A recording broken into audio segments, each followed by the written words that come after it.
Welcome to the तार education friends. तार education में आप सभी का स्वागत है। आज है 11 जून 2021। देखेंगे अब तक के सभी महत्वपूर्ण करंट अफेयर्स जो आपके आगामी सभी परीक्षाओं के लिए अति महत्वपूर्ण होंगे। साथ में देखेंगे ज़्यादा से ज़्यादा एक्स्ट्रा फैक्ट्स जो आपको औरों से आगे रखेगा। इस क्लास का PDF आप तार एजुकेशन की वेबसाइट से डाउनलोड कर सकते हैं, जिसका लिंक डिस्क्रिप्शन बॉक्स में दिया हुआ है। साथ ही आप तार एजुकेशन के सोशल मीडिया प्लेटफॉर्म्स जैसे WhatsApp, Telegram, Facebook, Twitter handle से जुड़ सकते हैं। वहाँ भी सभी अपडेट्स आपको सबसे पहले मिलते रहेंगे। सबका लिंक डिस्क्रिप्शन बॉक्स में दिया हुआ है। क्वेश्चंस हिंदी इंग्लिश दोनों में है। आपसे आग्रह है कि क्लास पूरा देखें, तभी इस क्लास का महत्व आपको पता चलेगा। और क्लास यदि अच्छा लगे तो प्लीज़ वीडियो को लाइक ज़रूर कर दें। चैनल पर आप नए हैं या अब तक चैनल को सब्सक्राइब नहीं किए हैं तो प्लीज़ अभी सब्सक्राइब बटन दबा दें। तो चलिए शुरू करते हैं आज का क्लास। पहला प्रश्न है, हाल ही में कौन असम का 7वां राष्ट्रीय उद्यान बन गया है?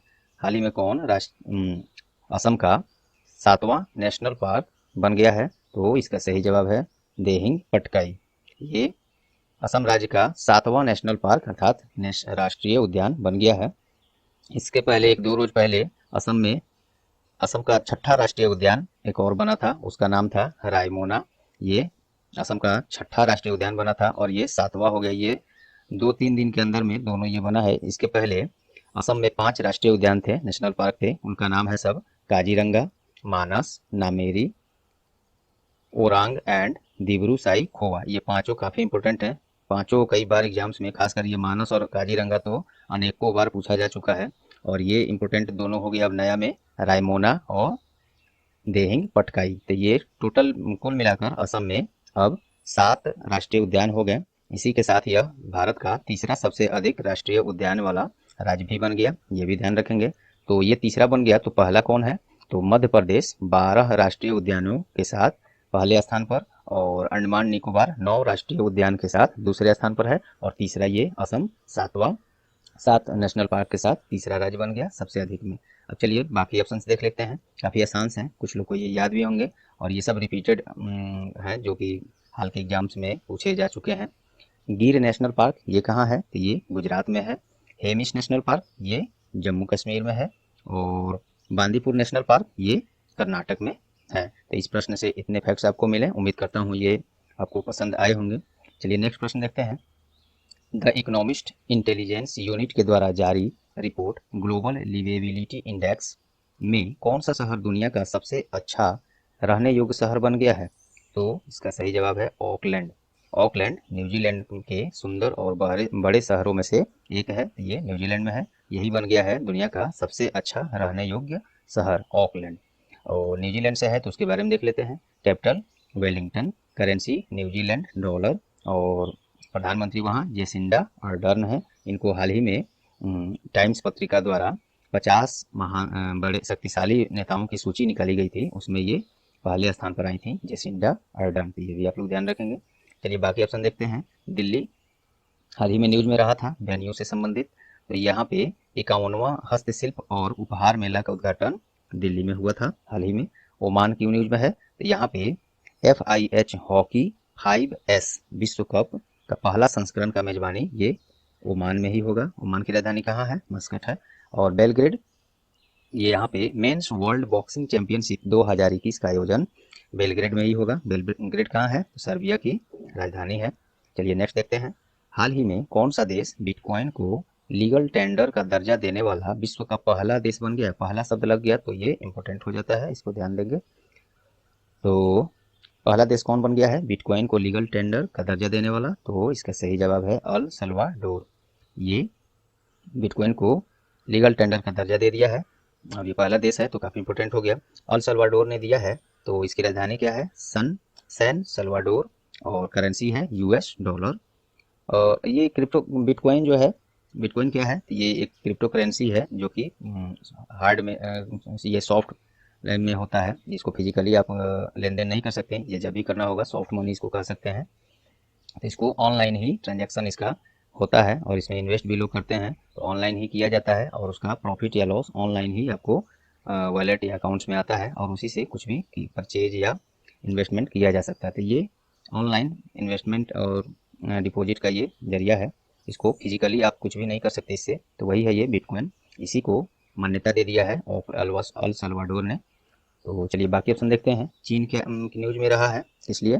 तो ये इंसानों में बर्ड फ्लू का H10N3 स्ट्रेन का पहला मरीज चीन में ही पाया गया है। पहले ये मुर्गों और अन्य चिड़ियों में पाया जाता था, अब ये इंसान में पहला केस पाया गया है। कहाँ? चीन में। तो और ब्रिटेन ब्रिटेन सड़कों पर सेल्फ ड्राइविंग कारों को चलाने की अनुमति देने वाला पहला देश बन गया है, ब्रिटेन ही।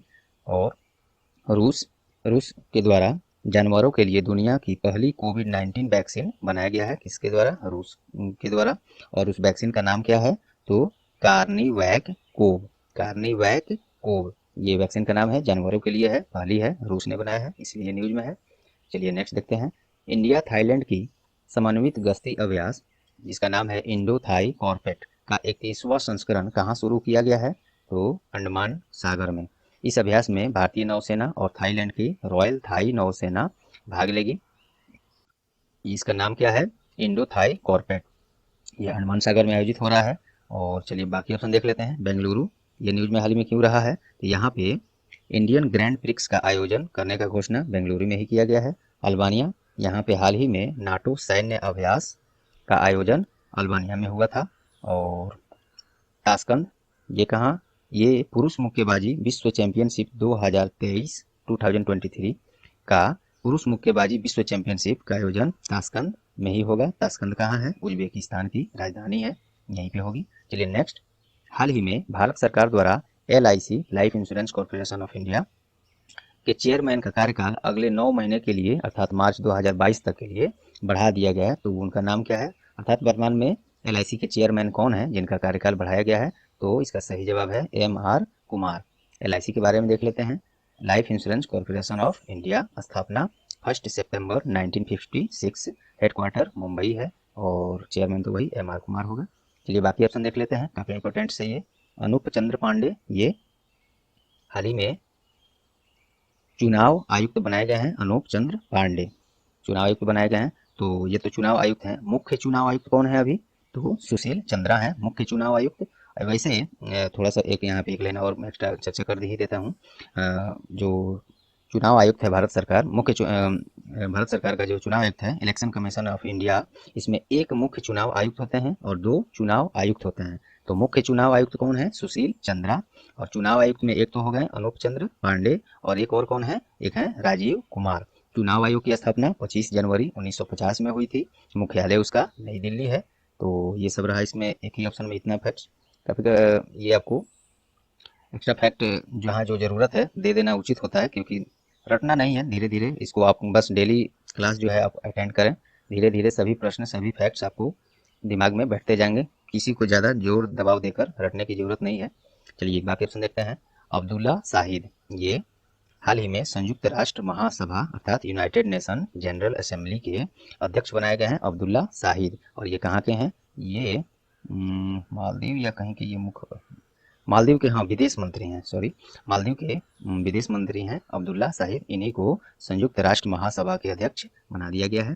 प्रदीप चंद्रन नायर, ये कौन है? इनको भी असम राइफल्स के महानिदेशक बनाया गया है हाल ही में। तो ये फैक्ट्स रहे इतने आपको इस प्रश्न में।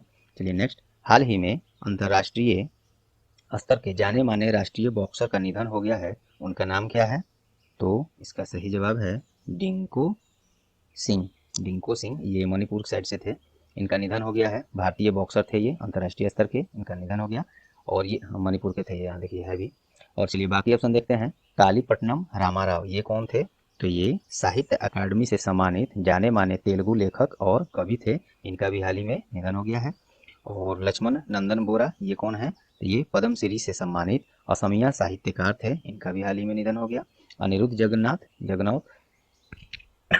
सॉरी, ये कौन थे? इनका भी निधन हो गया है। ये आप लोग को उम्मीद करता हूँ याद जरूर होगा, चर्चित रहा है ये। अनिरुद्ध जगन्नाथ, ये पूर्व प्रधानमंत्री थे मॉरिशस के, इनका भी हाल ही में निधन हो गया है। चलिए नेक्स्ट देखते हैं।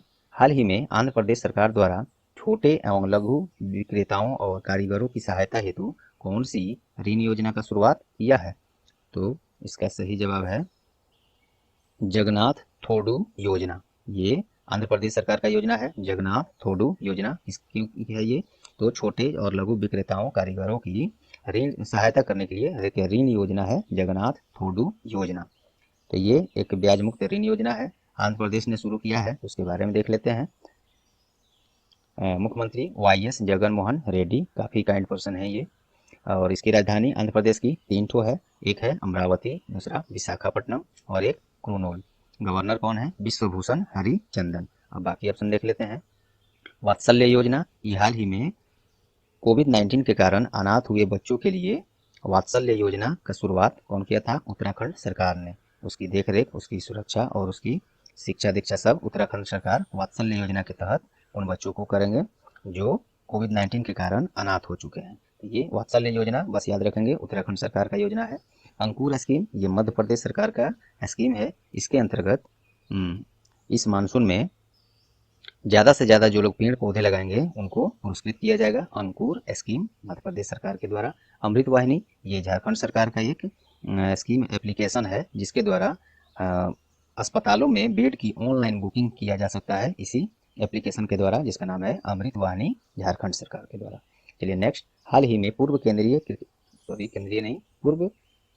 भारतीय क्रिकेटर वीरेंद्र सहवाग ने युवा खिलाड़ियों को क्रिकेट सिखाने के लिए कौन सी क्रिकेट कोचिंग पोर्टल लॉन्च किया है? तो इसका सही जवाब है क्रीकुरु। क्रीकुरु ये है पोर्टल, वीरेंद्र सहवाग के द्वारा शुरू किया गया है। अन्य भी इसमें शामिल हैं लेकिन मेन इसमें प्रधान यही है। तो इसके द्वारा क्या होगा, यह एक आर्टिफिशियल इंटेलिजेंस इनेबल्ड वेबसाइट है, कोचिंग वेबसाइट होगा ये। और इसमें नए युवा खिलाड़ियों जो लोग अभी खेल रहे हैं, सीख रहे हैं, उनको व्यक्तिगत रूप से क्रिकेट सिखाने का मौका दिया जाएगा। और इसमें अंतर्राष्ट्रीय प्लेयर्स भी इसमें शामिल हैं, सब लोग प्रशिक्षण देंगे, सिखाएंगे क्रिकेट खेलने के लिए। तो चलिए बाकी ऑप्शन देख लेते हैं। आई फैमिलिया, ये क्या है? ये हाल ही में अंतर्राष्ट्रीय पुलिस संगठन अर्थात इंटरपोल के द्वारा लापता व्यक्तियों की पहचान हेतु एक डाटाबेस लॉन्च किया गया था, उसी का नाम है आई फैमिलिया। फैमिली से बना है फैमिलिया, आई फैमिलिया। लिटिल गुरु क्या है? ये हाल ही में संस्कृत भाषा को बढ़ावा देने के उद्देश्य से बांग्लादेश में एक मोबाइल एप्लीकेशन लॉन्च किया गया था, उसी का नाम है लिटिल गुरु। ई संता, ये क्या है? तो मत्स्य किसानों और खरीदारों को जोड़ने हेतु एक इलेक्ट्रॉनिक बाजार प्लेटफॉर्म लॉन्च किया गया, उसी का नाम है ई संता। चलिए नेक्स्ट, हाल ही में किस राज्य ने राज्य की सभी नौकरियां निवासियों के लिए आरक्षित कर दिया है? किस राज्य ने राज्य की सभी नौकरियों को वहां के निवासियों के लिए आरक्षित कर दिया है? तो इसको किया है लद्दाख सरकार ने। लद्दाख के उपराज्यपाल लेफ्टिनेंट गवर्नर कौन है? राधा कृष्ण माथुर, अर्थात RK माथुर भी कई जगह देखेंगे। चलिए बाकी ऑप्शन देख लेते हैं। पंजाब किस लिए न्यूज में रहा है? तो ये स्कूली शिक्षा में परफॉर्मेंस ग्रेडिंग इंडेक्स हाल ही में 1-2 रोज पहले जारी किया गया है। क्या? परफॉर्मेंस ग्रेडिंग इंडेक्स, तो इसमें शीर्ष स्थान हासिल किया है पंजाब ने। और चलिए केरल, हाल ही में नीति आयोग के द्वारा जारी SDG इंडिया इंडेक्स 2020-21 के अनुसार ये केरल टॉप पर रहा है। SDG अर्थात सस्टेनेबल डेवलपमेंट गोल्स इसको कहते हैं। इसी सूची में केरल टॉप किया है। झारखंड, ये अच्छा, ये जो केरल जिसमें टॉप किया है, जिस इंडेक्स का नाम है SDG इंडिया इंडेक्स 2020-21, टॉप तो केरल ने किया है। और सबसे नीचे इसमें क्या कौन रहा है? तो ये बिहार राज्य रहा है। और केंद्र शासित प्रदेशों की सूची में बात करें तो चंडीगढ़ पहले और दिल्ली दूसरे स्थान पर रहा है। ये भी एक्स्ट्रा इसमें ध्यान रखेंगे आप लोग। चलिए झारखंड, स्मार्ट सिटी प्रोजेक्ट को इम्प्लीमेंट करने में प्रथम स्थान हासिल किया है कौन? तो झारखंड। और इसी सूची में राजस्थान दूसरे स्थान पर है। इसमें तो स्मार्ट सिटी प्रोजेक्ट को इम्प्लीमेंट करने में झारखंड पहले और राजस्थान दूसरे स्थान पर। चलिए नेक्स्ट देखते हैं। हाल ही में जारी QS वर्ल्ड यूनिवर्सिटी रैंकिंग 2022 में किस यूनिवर्सिटी ने शीर्ष स्थान हासिल किया है? तो इसमें किया है MIT। इसका पूरा नाम है मैसाचुसेट्स इंस्टीट्यूट ऑफ टेक्नोलॉजी। और ये अमेरिका में ये एक यूनिवर्सिटी है। ये पूछा जा सकता है कहाँ का है, हालांकि ये बात इसमें मैंने लिखा नहीं है, लेकिन ध्यान रखेंगे ये अमेरिका का एक यूनिवर्सिटी है। यही टॉप किया है QS वर्ल्ड यूनिवर्सिटी रैंकिंग 2022। और बात करें भारत की तरफ से तो एक बड़ी उपलब्धि हासिल हुई है भारत को भी इसमें। शोध अनुसंधान अर्थात रिसर्च वाले में के क्षेत्र में भारत का IISc बेंगलोर जो है, Indian institute of science Bangalore, पूरी दुनिया में शीर्ष स्थान हासिल किया है। तो ये अलग से प्रश्न बन सकता था लेकिन इसी से संबंधित था तो मैं इसी में रख दिया हूँ। इसको सीरियसली इसको लेंगे आप, उतना भी सीरियस नहीं होइएगा, बस पढ़ लीजिए। सर्वश्रेष्ठ विद्यालय के रूप में भारत की तरफ से, जो जैसे ये है कि पहले स्थान पर आया है MIT, तो इस वाले सूची में भारत की तरफ से IIT बॉम्बे 177वें स्थान तथा IIT दिल्ली जो है 150वीं रैंक पर है, और IISc बेंगलुरु जो कि रिसर्च के क्षेत्र में विश्व में पहला स्थान पाया है, और ये यूनिवर्सिटी के मामले में तो ये यहाँ पे ये 186वें स्थान पर रहा है। तो ये इतने फैक्ट्स आपको रहे इसमें। ये टोटल पॉइंट्स काफ़ी इंपॉर्टेंट हैं, चाहे तो आप इसको स्क्रीनशॉट ले सकते हैं थोड़ा सा बैक करके, जहाँ पे ये कटिंग ना रहा हो। चलिए नेक्स्ट, हाल ही में रिजर्व बैंक ऑफ इंडिया के किस उप गवर्नर का कार्यकाल अगले 2 वर्ष के लिए बढ़ा दिया गया है? तो ये है महेश कुमार जैन। पहले से थे ही, इनका कार्यकाल बस बढ़ा दिया गया है, तो न्यूज़ में जब आ गए तो इनको ध्यान तो देना ही पड़ेगा। तो ये RBI उनके उप गवर्नर हैं। तो देखते हैं RBI के बारे में। हेडक्वार्टर मुंबई, स्थापना 1 अप्रैल 1935, नेशनलाइजेशन इसका राष्ट्रीयकरण हुआ 1 जनवरी 1949। गवर्नर अभी शक्तिकांत दास हैं और ये 25वें टर्म के हैं। और उप गवर्नर इसमें डिप्यूटी गवर्नर 4 होते हैं, वही एक जैसे महेश कुमार जैन हो गए ये, Michael Devvrat Patra, M Rajeshwar Rao, T Ravishankar, और ये T रविशंकर हाल ही में नए बनाए गए हैं, तो ये भी इम्पोर्टेंट है। और चलिए नेक्स्ट देखते हैं। कर्नाटक में वरिष्ठ भाजपा नेता का निधन हो गया, उनका नाम क्या है? तो CN उदासी। उदासी काफ़ी अच्छा टाइटल लग रहा है इनका। तो ये वरिष्ठ भाजपा नेता थे, कर्नाटक से इनका निधन हो गया है। काफ़ी इंपॉर्टेंट तो नहीं है क्योंकि इधर ओबिचुअरी इतना हुआ है कि याद रखना सबकी बस की बात नहीं है, फिर भी आप लोग को बस एक नज़र दौड़ाते रहना है सब पर, थोड़े थोड़े रेगुलरली, सब कुछ दिमाग में रहेगा, निश्चित ही परीक्षा में आप आंसर करके आएंगे। चलिए नेक्स्ट देखते हैं। हाल ही में जाने माने बंगाली फिल्म निर्माता और कवि का निधन हो गया है, उनका नाम क्या है? तो बुद्धदेव दास गुप्ता। काफ़ी चर्चित थे ये क्योंकि प्रधानमंत्री, राष्ट्रपति, उपराष्ट्रपति सभी लोग शोक व्यक्त किए हैं इनके निधन पर। बंगाली फिल्म निर्माता और कवि थे बुद्धदेव दास गुप्ता, इनका भी निधन हो गया। और हाल ही में कौन से भारतीय फुटबॉलर दूसरे सबसे अधिक सक्रिय अंतर्राष्ट्रीय गोल करने वाले खिलाड़ी बन गए हैं? तो ये सुनील छेत्री। ये अर्जेंटीना के जो लियोनेल मेसी हैं उनको पीछे छोड़ते हुए यह मुकाम सुनील छेत्री ने हासिल किया है। चलिए नेक्स्ट देखते हैं। हाल ही में किस भारतीय अमेरिकी अभिनेत्री ने 54वें ह्यूस्टन इंटरनेशनल फिल्म फेस्टिवल में गोल्ड रेमी अवार्ड जीता है? तो इसका सही जवाब है लक्ष्मी देवी। ये भारतीय अमेरिकी अभिनेत्री हैं लक्ष्मी देवी, इन्होंने पाया है गोल्ड रेमी अवार्ड। यह पुरस्कार उनको when the music changes film है एक, उसी के लिए उनको, उसका निर्देशन इन्होंने किया था, उसी के लिए यह पुरस्कार दिया गया है। बाकी ये ऑप्शन देखते हैं क्यों चर्चा में रहा है। रिया चक्रवर्ती, काफ़ी वाकिफ होंगे इनसे आप लोग।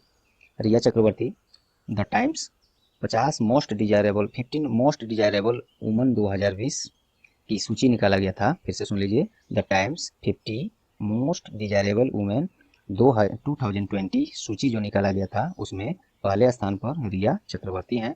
ये तो वुमेन्स का ये सूची था, मेंस का सूची जो यही सेम निकाला गया था, the times 50 most desirable man 2020, तो उसमें सुशांत सिंह, स्वर्गीय सुशांत सिंह राजपूत को पहला स्थान मिला था।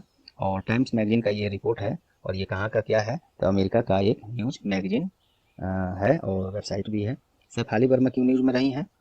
तो ये ICC वुमेन्स T20 रैंकिंग में पहला स्थान पाई हैं शेफाली वर्मा, भारतीय क्रिकेटर हैं ये। और जेसिंडा अर्डर्न, इसको ऊपर में हमने चर्चा भी किया होगा, क्लिक करना चाहिए आपको माइंड में। कौन है ये? न्यूजीलैंड की पहली महिला प्रधानमंत्री भी हैं, और ये फॉर्च्यून पत्रिका द्वारा विश्व के 50 बड़े नेताओं की सूची में प्रथम स्थान पाई हैं जेसिंडा अर्डर्न, न्यूजीलैंड के प्रधानमंत्री। चलिए क्वेश्चन ऑफ द डे आज का देखते हैं। क्वेश्चन ऑफ द डे है, हाल ही में भारत सरकार द्वारा किसे चुनाव आयुक्त नियुक्त किया गया है? तो इसका जवाब कल भी चर्चा हुआ है, मुझे लगता है आज भी ऊपर हो गया है, तो इसका जवाब आप लोग कमेंट बॉक्स में ज़रूर दें। और तो चलिए दोस्तों, उम्मीद करता हूँ ये क्लास आप लोग को परीक्षा उपयोगी लगी होंगी। यदि हाँ तो प्लीज़ वीडियो को लाइक ज़रूर कर दें, और वीडियो को ज़्यादा से ज़्यादा शेयर करके अन्य ग्रुप्स, पोर्टल, सोशल मीडिया पर शेयर करके टायर एजुकेशन की सहायता करें। यदि क्लास अच्छी लग रही है तो मैं उम्मीद करता हूँ आप लोग को पसंद आ रही है क्लास। अगर इसमें कुछ बदलाव आपको लगता है, कुछ सुझाव है, तो कमेंट बॉक्स में ये ज़रूर बताएं, जिसको आगे उसको इम्प्लीमेंट किया जाए। और सबसे महत्वपूर्ण ये रिक्वेस्ट है कि चैनल पर आप नए हैं या चैनल को अब तक आपने सब्सक्राइब नहीं किया है तो अभी सब्सक्राइब बटन दबा दें, या चैनल को पहले से आपने सब्सक्राइब कर लिया है तो बहुत बहुत धन्यवाद। और बेल आइकन दबा दें जिससे आगे आने वाले सभी महत्वपूर्ण क्लास के नोटिफिकेशन आपको सबसे पहले मिले। तो चलिए, ये रहा आज की क्लास। All the best.